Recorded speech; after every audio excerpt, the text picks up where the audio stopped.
ਸਤਿ ਸ਼੍ਰੀ ਅਕਾਲ ਦੋਸਤੋ। ਅੱਜ ਅਸੀਂ ਆਪਣੀ ਸੀਰੀਜ਼ ਟਰਾਂਸਫਰਮੇਸ਼ਨ ਥਰੂ ਗੁਰਬਾਣੀ ਨੂੰ ਅੱਗੇ ਵਧਾਉਂਦਿਆਂ ਹੋਇਆ ਡਾਕਟਰ ਹਰਜੀਤ ਕੌਰ ਨਾਲ ਫੇਰ ਜੁੜਾਂਗੇ। ਤੋ ਆਓ ਡਾਕਟਰ ਸਾਹਿਬ ਦਾ ਸਵਾਗਤ ਕਰੀਏ। ਸਤਿ ਸ਼੍ਰੀ ਅਕਾਲ ਜੀ।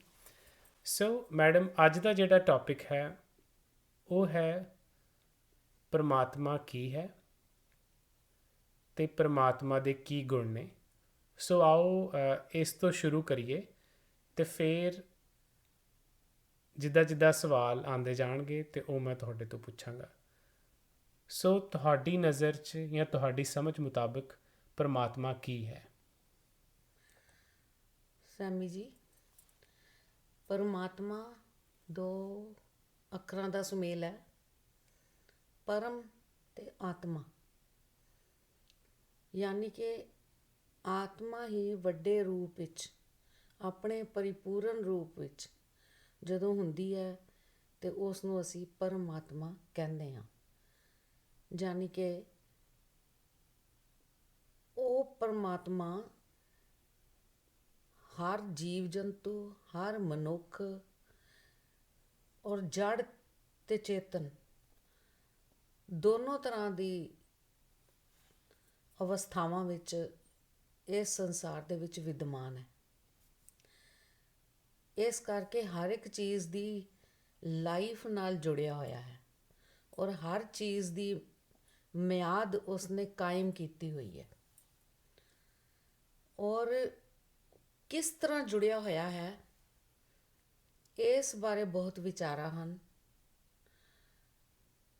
ਉਹ ਕੋਈ ਫਾਰਮ ਦੇ ਰੂਪ ਵਿੱਚ ਨਹੀਂ ਹੈ, ਕਿਸੇ ਸ਼ਕਲ ਦੇ ਰੂਪ ਵਿੱਚ ਨਹੀਂ ਹੈ, ਜਾਂ ਰੂਪ ਦੇ ਵਾਂਗੂ ਨਹੀਂ ਹੈ।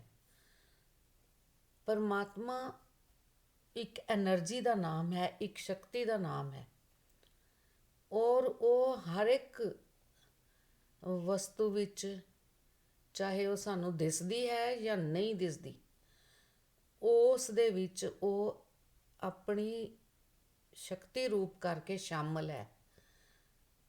ਇਸ ਕਰਕੇ ਸਾਰੀ ਕਿਰਿਆ ਜੋ ਹੈ ਉਹ ਪਰਮਾਤਮਾ ਦੇ ਅਨੁਸਾਰ ਹੀ ਹੁੰਦੀ ਹੈ, ਉਹਦੀ ਹੋਂਦ ਨਾਲ ਹੀ ਹੁੰਦੀ ਹੈ।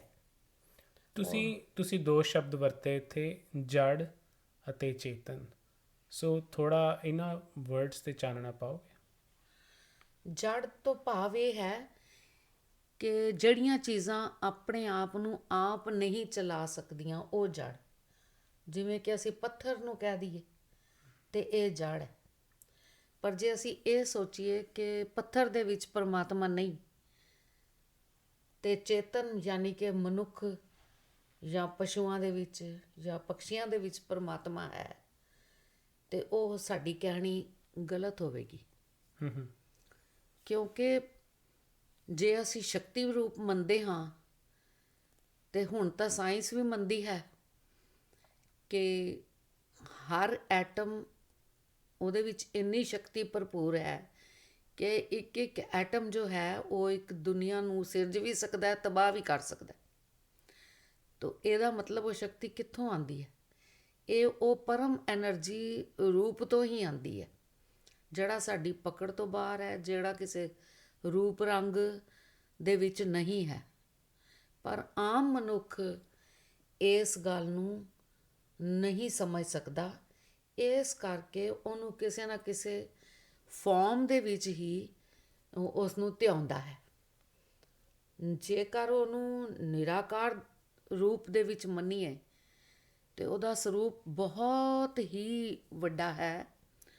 ਕਈ ਵਾਰੀ ਉਹ ਇੰਨਾ ਵੱਡਾ ਕਿ ਅਤੀ ਸੂਖਮ ਹੈ ਤੇ ਅਤੀ ਅਸਥੂਲ ਹੈ। ਸੂਖਮ ਇਹ ਕਿ ਉਹ ਸਾਡੀ ਨਜ਼ਰ ਦੇ ਵਿੱਚ ਪਕੜਿਆ ਨਹੀਂ ਜਾ ਸਕਦਾ, ਤੇ ਅਤੀ ਅਸਥੂਲ ਦਾ ਮਤਲਬ ਹੈ ਕਿ ਇੰਨਾ ਵੱਡਾ ਕਿ ਉੱਥੇ ਸਾਡੀ ਨਜ਼ਰ ਉਹਦਾ ਅੰਤ ਨਹੀਂ ਪਾ ਸਕਦੀ। ਉਹ ਸਾਡੇ ਅੰਤ ਤੋਂ ਪਾਰ ਹੈ। ਜਿੱਥੋਂ ਤੱਕ ਸਾਡੇ ਇੰਦਰੀਆਂ ਦੀ ਪਹੁੰਚ ਹੈ, ਉਸ ਤੋਂ ਕਈ ਗੁਣਾ, ਅਨੰਤ ਗੁਣਾ ਵੱਡਾ ਹੈ। ਇਸ ਕਰਕੇ ਉਹ ਪਰਮਾਤਮਾ। ਸੋ ਆਮ ਤੌਰ 'ਤੇ ਇਹ ਕਿਹਾ ਜਾਂਦਾ ਹੈ ਕਿ ਸਾਨੂੰ, ਜਾਂ ਗੁਰਬਾਣੀ ਪ੍ਰੇਰਿਤ ਕਰਦੀ ਹੈ ਕਿ ਸਾਨੂੰ ਪਰਮਾਤਮਾ ਦੇ ਗੁਣ ਜਿਹੜੇ ਨੇ ਉਹ ਆਪਣੇ ਅੰਦਰ ਸਮਾਉਣੇ ਚਾਹੀਦੇ ਨੇ। ਹਾਂਜੀ। ਤੋ ਇਹ ਗੁਣ ਕਿਹੜੇ ਨੇ ਤੇ ਇਹਨਾਂ ਨੂੰ ਆਪਣੇ ਅੰਦਰ ਸਮਾਉਣ ਦਾ ਸਾਨੂੰ ਕੀ ਫਾਇਦਾ ਹੈ? ਤੁਸੀਂ ਠੀਕ ਕਹਿੰਦੇ ਹੋ ਕਿ ਪਰਮਾਤਮਾ ਦੇ ਗੁਣਾਂ ਨੂੰ ਆਪਣੇ ਅੰਦਰ ਸਮਾਉਣਾ ਚਾਹੀਦਾ। ਤੁਸੀਂ ਦੇਖੋ, ਜੇ ਪਰਮਾਤਮਾ ਦੇ ਗੁਣ ਨੇ ਤੇ ਗੁਰਬਾਣੀ ਦੇ ਸ਼ੁਰੂਆਤ ਵਿੱਚ ਹੀ ਗੁਰੂ ਨਾਨਕ ਸਾਹਿਬ ਨੇ ਜਦੋਂ ਜਪਜੀ ਸਾਹਿਬ ਦਾ ਉਚਾਰਨ ਕੀਤਾ ਹੈ ਤੇ ਪਹਿਲੀ ਪੌੜੀ ਵਿੱਚ ਹੀ ਉਹਨਾਂ ਗੁਣਾਂ ਦਾ ਬਿਆਨ ਕਰ ਦਿੱਤਾ ਹੈ ਕਿ ਉਹ ਸਤਿਨਾਮ ਹੈ, ਇੱਕ ਓਂਕਾਰ, ਕਿ ਉਹ ਸਾਰੇ ਆਕਾਰਾਂ ਦਾ ਮਾਲਕ ਹੈ, ਉਹਦੇ ਤੋਂ ਹੀ ਸਾਰੇ ਆਕਾਰਾਂ ਦੀ ਉਤਪੱਤੀ ਹੋਈ ਹੈ, ਤੇ ਨਾਮ ਉਹਦਾ ਸਤ ਹੈ, ਯਾਨੀ ਕਿ ਉਹ ਬਦਲਦਾ ਨਹੀਂ। ਉਹਦੇ ਹੋਣ ਕਰਕੇ ਸਭ ਚੀਜ਼ਾਂ ਹਨ ਔਰ ਉਹ ਬਦਲਦੀਆਂ ਨੇ, ਲੇਕਿਨ ਸਤ ਰੂਪ ਹੋਣ ਕਰਕੇ ਉਹ ਹਮੇਸ਼ਾ ਸਥਿਰ ਹੈ। ਸਤਨਾਮ ਕਰਤਾ ਪੁਰਖ, ਯਾਨੀ ਕਿ ਉਹ ਕਿਸੇ ਚੀਜ਼ ਦੇ ਵਿੱਚ ਕੋਈ ਵੀ ਹਰਕਤ ਹੈ ਤੇ ਉਹਦੇ ਕਾਰਨ ਹੈ। ਕਰਤਾ ਪੁਰਖ ਨਿਰਭਉ। ਹੁਣ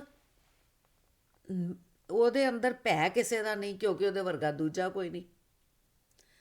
ਜੇ ਦੂਸਰਾ ਨਹੀਂ ਤੇ ਉਹ ਨਿਰਵੈਰ ਵੀ ਹੈ, ਕਿਉਂਕਿ ਉਹਨੂੰ ਕਿਸੇ ਨਾਲ ਵੈਰ ਵੀ ਨਹੀਂ। ਸਾਰੇ ਰੂਪ ਹੀ ਉਹਦੇ ਨੇ, ਉਹਨੇ ਵੈਰ ਕਿਸੇ ਨਾਲ ਕਰਨਾ ਹੀ ਨਹੀਂ। ਨਿਰਭਉ ਨਿਰਵੈਰ ਅਕਾਲ ਮੂਰਤ। ਮੂਰਤ ਤੇ ਅਕਾਲ ਯਾਨੀ ਕਿ ਕਾਲ ਤੋਂ ਰਹਿਤ, ਮੂਰਤ ਯਾਨੀ ਕਿ ਹਰ ਰੂਪ ਵਿੱਚ ਆਪ ਹੋਣ ਕਰਕੇ ਸਾਰੀਆਂ ਹੀ ਉਹਦੀਆਂ ਮੂਰਤੀਆਂ ਨੇ। ਅਜੂਨੀ ਸਹਿਭੰਗ, ਕਿਸੇ ਜੂਨ ਦੇ ਵਿੱਚ ਉਹ ਆਉਂਦਾ ਜਾਂਦਾ ਨਹੀਂ ਤੇ ਸੁਤੇ ਪ੍ਰਕਾਸ਼ ਹੈ। ਸਵੈਭੰਗ ਉਹ ਮਤਲਬ ਆਪਣੇ ਆਪ ਤੋਂ ਆਪ ਹੀ ਪ੍ਰਕਾਸ਼ਮਾਨ ਹੈ।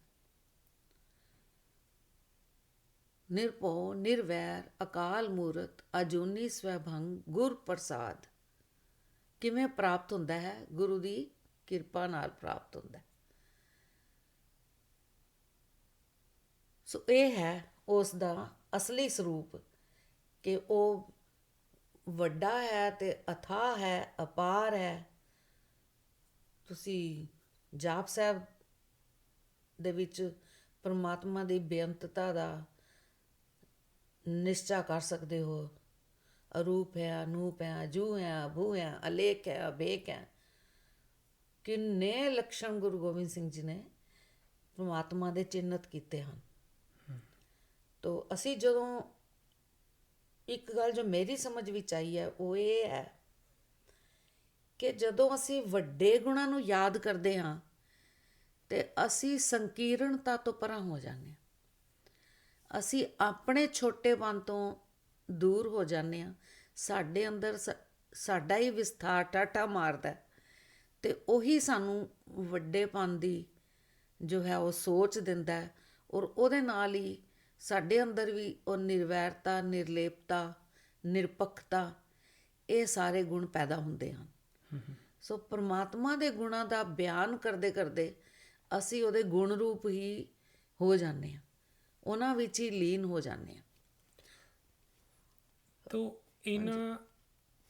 ਇਹਨਾਂ ਗੁਣਾਂ ਦਾ, ਜਿਵੇਂ ਤੁਸੀਂ ਕਿਹਾ ਕਿ ਅਸੀਂ ਆਪਣੀ ਲਾਈਫ ਨੂੰ ਇੰਪਰੂਵ ਕਰ ਸਕਦੇ ਹਾਂ, ਛੋਟੀਆਂ ਛੋਟੀਆਂ ਚੀਜ਼ਾਂ ਤੋਂ ਉੱਪਰ ਉੱਠਦੇ ਹਾਂ। ਅਤੇ ਅਗਰ ਹੁਣ ਤੁਸੀਂ ਇਹ ਗੁਣ ਆਪਣੇ ਅੰਦਰ, ਕੋਈ ਵੀ ਚਾਹੇ ਖੋਜੀ ਪ੍ਰਵਿਰਤੀ ਦਾ ਹੈ, ਕੋਈ ਅਭਿਆਸੀ ਹੈ, ਕਿਸੇ ਵੀ ਸਟੇਜ ਦੀ ਕਹਿ ਲਓ, ਕੋਈ ਆਪਣੀ ਲਾਈਫ 'ਚ ਹੈ, ਉਹ ਕਿਸ ਤਰ੍ਹਾਂ ਇਹਨਾਂ ਗੁਣਾਂ ਨੂੰ ਆਪਣੇ ਅੰਦਰ ਸਮਾ ਸਕਦਾ ਹੈ? ਕਿਸ ਤਰ੍ਹਾਂ ਦੀ ਕਿਰਿਆ ਕਰਕੇ, ਕਿਸ ਤਰ੍ਹਾਂ ਦਾ ਐਫਰਟ ਉਸ ਨੂੰ ਕਰਨਾ ਚਾਹੀਦਾ ਹੈ?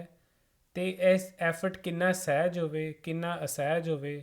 ਮੈਥਡੋਲੋਜੀਜ਼ ਤਾਂ ਬਹੁਤ ਨੇ, ਪੁਰਾਤਨ ਸਮਿਆਂ ਤੋਂ ਵਰਤੀਆਂ ਜਾ ਰਹੀਆਂ ਨੇ, ਪਰ ਸਿੱਖੀ ਸਿਧਾਂਤ ਦੇ ਹਿਸਾਬ ਨਾਲ ਇਹ ਜਿਹੜਾ ਗੁਣਾਂ ਨੂੰ ਸਮਾਉਣਾ ਹੈ ਉਹ ਕਿਸ ਤਰ੍ਹਾਂ ਹੋ ਸਕਦਾ ਹੈ ਕਿ ਜਿਹੜਾ ਹਰ ਇੱਕ ਬੰਦਾ, ਚਾਹੇ ਉਹ ਕਿਸੇ ਵੀ ਲੈਵਲ 'ਤੇ ਹੈ ਆਪਣੀ ਜਰਨੀ 'ਚ ਇਸ ਸੀਖ ਕਰਨ ਦੀ, ਉਹ ਕੀ ਕਹਿ ਸਕਦੇ ਹੋ, ਇੱਕ ਬੈਸਟ ਵੇ ਕੀ ਹੈ?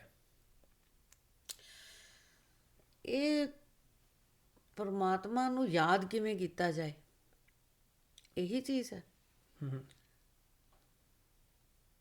ਪਰਮਾਤਮਾ ਨੂੰ ਯਾਦ ਕਰਨ ਦਾ ਇੱਕੋ ਹੀ ਤਰੀਕਾ ਹੈ ਕਿ ਉਹਦੇ ਵੱਡੇ ਗੁਣਾਂ ਨੂੰ ਰੋਜ਼ ਧਿਆਈਏ, ਬਾਰ-ਬਾਰ ਆਪਣੇ ਸਰੂਪ ਦਾ ਚਿੰਤਨ ਕਰੀਏ।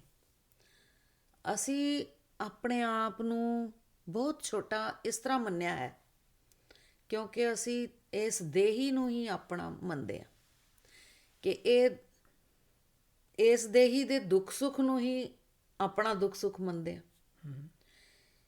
ਇਸ ਸਰੀਰ ਦੇ ਨਾਲ ਜਿਹੜੇ ਰਿਸ਼ਤੇ ਜੁੜੇ ਹਨ ਉਹਨਾਂ ਦੇ ਦੁੱਖ ਸੁੱਖ ਨੂੰ ਹੀ ਆਪਣਾ ਮੰਨਦੇ ਹਾਂ ਤੇ ਰੋਜ਼ ਦੇ ਰੋਜ਼ ਹੀ ਇਹਦੇ ਸਰੀਰ ਦੇ ਲਾਭ ਹਾਨੀਆਂ ਨੂੰ ਵੀ ਆਪਣਾ ਮੰਨਦੇ ਆ ਤੇ ਉਹਨਾਂ ਵਿੱਚ ਹੀ ਖਚਤ ਹੋਈ ਫਿਰਦੇ ਆ। ਔਰ ਉਹ ਜਿਉਂ-ਜਿਉਂ ਅਸੀਂ ਉਹ ਸੰਕੀਰਣਤਾ ਵਿੱਚ ਜੁੜਦੇ ਹਾਂ ਤੇ ਦੁੱਖ ਭੋਗਦੇ ਹਾਂ ਤੇ ਜਿਉਂ-ਜਿਉਂ ਉਸ ਤੋਂ ਪਰੇ ਹੋਈ ਜਾਂਦੇ ਹਾਂ, ਪਰਮ ਸਰੂਪ ਦੇ ਗੁਣਾਂ ਦਾ ਚਿਤਵਨ ਕਰਦੇ ਹਾਂ, ਤਿਉਂ-ਤਿਉਂ ਅਸੀਂ ਦੁੱਖਾਂ ਤੋਂ ਛੁਟਕਾਰਾ ਪਾਈ ਜਾਂਦੇ ਹਾਂ।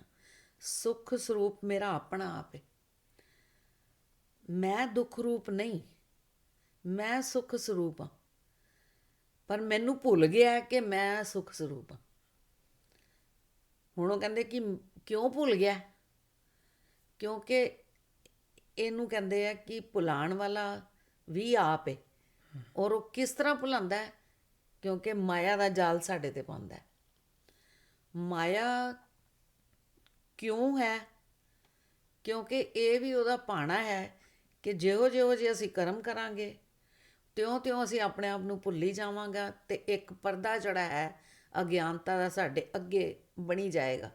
ਅਸੀਂ ਆਪਣੇ ਸ਼ੁੱਧ ਮੈਂ ਤੋਂ ਪਰਾਂ ਹੋ ਜਾਵਾਂਗੇ ਤੇ ਜਿਹੜੀ ਅਸ਼ੁੱਧ ਮੈਂ ਯਾਨੀ ਕਿ ਦੇਹ ਦੇ ਵਿੱਚ ਅਭਿਆਸ, ਦੇਹ ਅਧਿਆਸ ਨੂੰ ਕਹਿੰਦੇ ਆ ਕਿ ਦੇਹ ਅਧਿਆਸ ਮੈਨੂੰ ਜ਼ਿਆਦਾ ਹੋਈ ਜਾਏਗਾ ਤੇ ਜਿਹੜਾ ਬ੍ਰਹਮ ਅਧਿਆਸ ਉਹ ਸਾਡਾ ਘਟੀ ਜਾਏਗਾ। ਤਾਂ ਇਹ ਤੁਸੀਂ ਤਰੀਕਾ ਪੁੱਛਿਆ ਹੈ। ਹਾਂਜੀ। ਤੇ ਤਰੀਕਾ ਇਹ ਹੈ ਕਿ ਬਾਰ-ਬਾਰ ਚਿੰਤਨ ਕਰਨਾ, ਪ੍ਰਭੂ ਦੇ ਨਾਮ ਦਾ ਚਿੰਤਨ ਕਰਨਾ, ਉਹਦੇ ਸਰੂਪ ਦੀ ਲਖਣਾ ਕਰਨੀ ਔਰ ਉਹਦੀ ਗੁਣਾਂ ਨੂੰ ਆਪਣੇ ਗੁਣ ਮੰਨਣਾ। ਜੇ ਇੱਕ ਬੇਟਾ ਇਹ ਸੋਚੇ ਕਿ ਮੇਰਾ ਬਾਪ ਵੱਡਾ ਹੈ ਤੇ ਮੈਂ ਵੱਡਾ ਹਾਂ ਤੇ ਉਹਨੂੰ ਕਦੀ ਛੋਟਾਪਨ ਆਪਣੇ ਆਪ ਵਿੱਚ ਨਹੀਂ ਲੱਗਦਾ। ਪਰ ਉਹਨੂੰ ਅਗਰ ਇਹੀ ਲੱਗੇ ਕਿ ਮੇਰਾ ਬਾਪ ਵਿਚਾਰਾ, ਮੈਂ ਕੀ ਕਰ ਸਕਦਾ, ਤੇ ਫਿਰ ਉਹ ਕਦੀ ਵੱਡਾ ਵੀ ਨਹੀਂ ਹੋ ਸਕਦਾ, ਆਪਣੇ ਬਾਰੇ ਵੱਡਾ ਸੋਚ ਵੀ ਨਹੀਂ ਸਕਦਾ।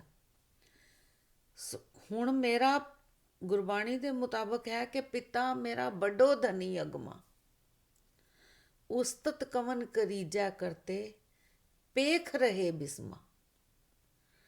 ਵੀ ਮੈਂ ਛੋਟੀ ਜ਼ਬਾਨ ਨਾਲ ਉਹਦੀ ਕੀ ਉਸਤਤ ਕਰ ਸਕਦਾ? ਉਹਦੇ ਤੇ ਰੂਪ ਹੀ ਬੇਅੰਤ ਹੈ ਔਰ ਉਹਨਾਂ ਨੂੰ ਵੇਖ ਵੇਖ ਕੇ ਮੈਂ ਵਿਸਮਾਦ ਦੀ ਅਵਸਥਾ ਵਿੱਚ ਆਨਾ। ਔਰ ਇੱਕ ਗੱਲ ਪੱਕੀ ਹੈ ਕਿ ਜਦੋਂ ਆਪਾਂ ਵਿਸਮਾਦ ਦੀ ਅਵਸਥਾ ਵਿੱਚ ਆਨੇ ਹਾਂ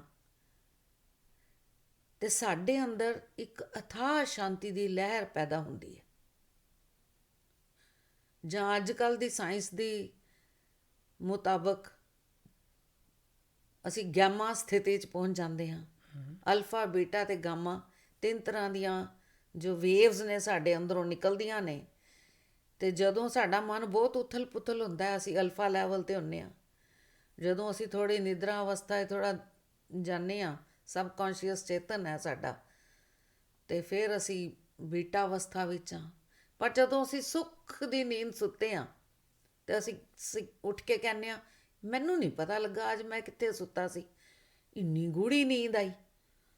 ਉਸ ਵੇਲੇ ਅਸੀਂ ਗਾਮਾ ਜਾਂ ਡੈਲਟਾ ਵੇਵਸ ਵਿੱਚ ਆਉਂਦੇ ਹਾਂ ਔਰ ਉਹ ਸਾਡਾ ਬਹੁਤ ਸੁੱਖ ਦਾ ਪੀਰੀਅਡ ਹੈ। ਅਗਰ ਉਹੀ ਅਸੀਂ ਅਵਸਥਾ ਨੂੰ ਜਾਗਤ ਅਵਸਥਾ ਵਿੱਚ ਵੀ ਉਹਨੂੰ ਆਪਣੇ ਨਾਲ ਬਣਾ ਰੱਖੀਏ, ਇਸ ਤਰੀਕੇ ਦਾ ਸਾਡਾ ਚਿੰਤਨ ਹੋਵੇ ਤੇ ਅਸੀਂ ਜੀਵਨ ਮੁਕਤ ਹੋ ਸਕਦੇ ਹਾਂ।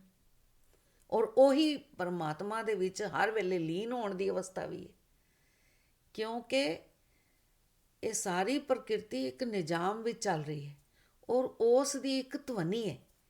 ਜਦੋਂ ਅਸੀਂ ਪਰਮ ਆਤਮ ਦੀ ਪਰਮ ਵਾਈਬ੍ਰੇਸ਼ਨ ਦੇ ਵਿੱਚ ਪਹੁੰਚ ਜਾਂਦੇ ਹਾਂ ਤੇ ਅਸੀਂ ਸੁੱਖ ਦਾ ਹੁਲਾਰਾ ਲੈ ਕੇ ਆ ਜਾਂਦੇ ਹਾਂ। ਹੁਣ ਇੱਕ ਬੱਚਾ ਬੜਾ ਤੜਫਦਾ ਹੋਏ, ਮਾਂ ਪਿਓ ਤੋਂ ਵਿਛੜ ਗਿਆ ਹੋਏ, ਤੇ ਮਾਂ-ਬਾਪ ਮਿਲ ਜਾਣ ਤੇ ਉਹਨਾਂ ਦੀ ਛਾਤੀ ਨਾਲ ਲੱਗ ਕੇ ਕਿੰਨੇ ਸਕੂਨ ਦਾ ਅਨੁਭਵ ਹੁੰਦਾ ਹੈ। ਬਸ ਉਹੀ ਹਾਲ ਸਾਡਾ ਹੈ ਕਿ ਸਾਡੀ ਆਤਮਾ ਭਟਕਦੀ ਰਹਿੰਦੀ ਹੈ, ਸਾਡਾ ਮਨ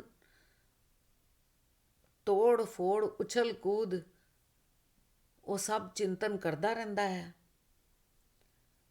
ਇਹ ਮੇਰੇ ਤੋਂ ਛੁੱਟ ਗਿਆ, ਮੈਨੂੰ ਮਿਲ ਗਿਆ, ਮੇਰੇ ਤੋਂ ਖੋ ਗਿਆ, ਮੈਨੂੰ ਲਾਭ ਹੋ ਗਿਆ, ਮੈਨੂੰ ਹਾਨੀ ਹੋ ਗਈ।